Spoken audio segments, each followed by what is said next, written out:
Stop buying soil conditioners. Bury your old sweaters instead. Every year gardeners spend hundreds of dollars on soil conditioners hoping they'll fix dry, lifeless ground.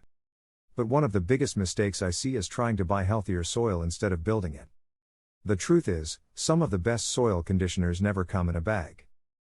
They start with materials most people throw away, including old natural fiber sweaters. Used correctly, they can improve moisture retention, feed soil life, and slowly transform poor soil into something plants actually thrive in.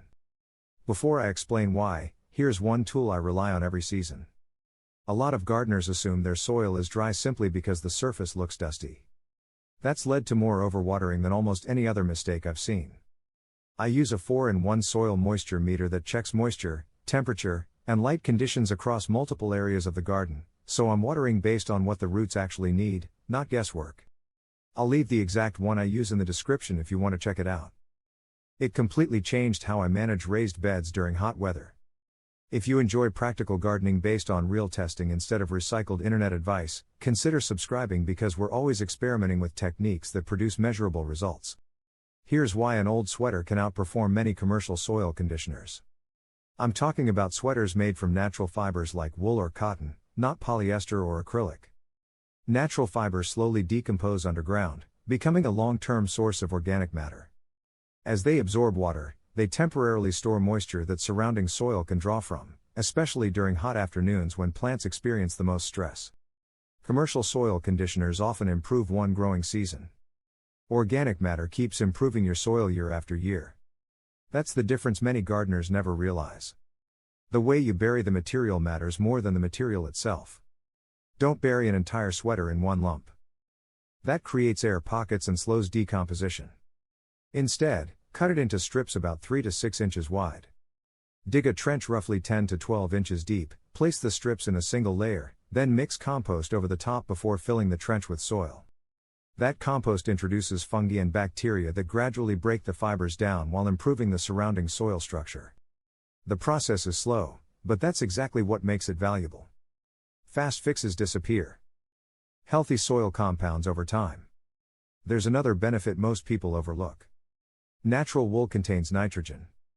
As microbes slowly decompose the fibers, small amounts of nutrients are gradually released into the surrounding soil. It's not enough to replace fertilizer, but it creates a steady background supply that supports microbial activity and root development. Cotton works slightly differently. Cotton mainly contributes carbon-rich organic matter, improving the soil's ability to retain both water and nutrients. That's especially valuable in sandy gardens where irrigation disappears almost as fast as you apply it. I've tested this in raised beds growing tomatoes and peppers. Beds containing buried natural fibers consistently stayed moist longer between irrigations than nearby beds without them. The difference became even more noticeable during weeks of high temperatures. Containers benefit too. Large vegetable containers often dry out from every direction because the sides heat up quickly in direct sunlight. Placing a thin layer of shredded natural wool or cotton near the bottom third of the container, not covering the drainage holes, helps stabilize moisture without creating soggy conditions. But here's where many gardeners accidentally ruin the whole idea. They bury synthetic clothing. Polyester, acrylic, nylon, and fleece don't become healthy organic matter. They break into tiny plastic fibers that remain in the soil. Always check clothing labels before using this method. If it isn't 100% natural fiber, keep it out of your vegetable beds. The same principle even applies when improving neglected backyard gardens. If your soil is compacted and lifeless, combine buried natural fibers with 2 to 3 inches of compost and finish with a thick mulch layer. The buried material stores moisture, compost feeds microbial life, and mulch dramatically reduces evaporation from above. Those three work together far better than any single commercial soil conditioner I've purchased over the years. Hydroponic growers should think differently. This technique belongs in soil-based gardens, not nutrient reservoirs. Hydroponic systems already deliver water and nutrients directly to the roots, so buried organic materials would simply interfere with system cleanliness and oxygen levels. One thing surprised me most after using this method for multiple seasons.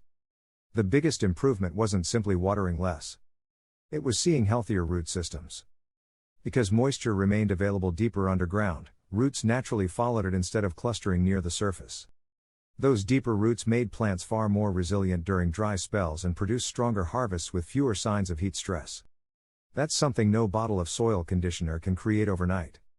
Healthy soil is built layer by layer, season after season, by feeding the biology beneath your feet instead of chasing quick fixes. So before you spend more money on expensive soil conditioners, look around your house. That worn-out natural wool or cotton sweater might have one more valuable job left to do. Thanks for watching. If you found this helpful, subscribe to Farmogic and share this video with another serious gardener.